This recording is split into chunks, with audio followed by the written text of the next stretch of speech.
Philadelphia, Mississippi, Mount Zion Church. The original church was burned by the Ku Klux Klan in 1964. The summer of '64 was the Freedom Summer, as civil rights workers went up and down the state of Mississippi to register African Americans to vote. 3 young men, James Chaney, Andrew Goodman, and Michael Schwerner, came to Philadelphia to talk to the people who had lost their church. On the night of June 21st, 1964, as Chaney, Goodman, and Schwerner were leaving town, they were stopped by the Klan and killed in cold blood.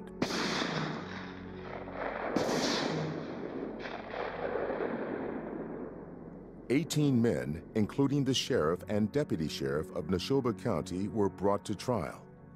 In 1967, an all-white jury convicted 7 men of violating the victim's civil rights. The longest time served was 6 years. Many in town said, "Let it go. The past is the past. Don't open old wounds."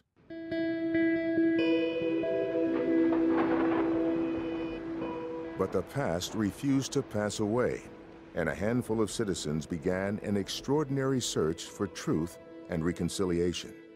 They called themselves the Philadelphia Coalition. James Young was one of the founding members of the coalition. The stigma of the murders without justice was just like a bullet lodged in an area where you could feel every day. Moving on without justice is just like that. The coalition opened up the dialogue. Doctors, lawyers, businessmen, white, black. We knew each other for years, but we never talked about race.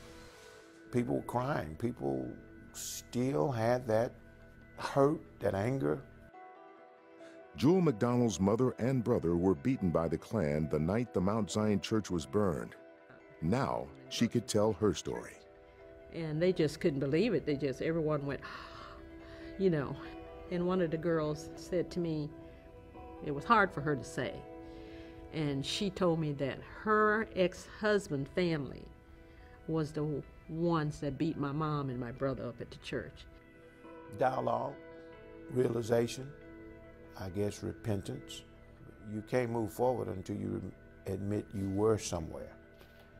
That was a shameful time, and shameful things, nobody wants to talk about it, whether it's in your family or community or the nation. It's like the elephant in the dark alley. You can smell the peanuts on his breath, and it's always there. And until you shine the light of day on it, you don't know he's actually there. Well, we shine the light on with the coalition. Local attorney Fenton DeWeese was another founding member of the coalition. We had to come together, and it took that talking and time and trust till we got to a point where we could all agree, all 30 of us, a call for justice. In 2004, the coalition called for criminal indictments against the surviving Klansmen. And in a Philadelphia courtroom in 2005, Klan ringleader Edgar Ray Killen, who had escaped justice since the 1960s, was sentenced to 3 times 20 years for the murders of the civil rights workers. It helps you to feel like that actually your country, the Constitution, has done what it said, that we're all equal under the law. Philadelphia has continued to make history. In July of 2009, James Young was elected mayor. I think we're gonna be all right. You're on the right, Yeah, you got it. We're in good hands. Thank you. You just need to know James Young. He didn't get elected just from the blacks now. I've had several people ask me, how did you do it? I don't think I did anything except be prepared, but the hearts of the people changed. The bell at Mount Zion Church was rescued from the ashes of the 1964 fire.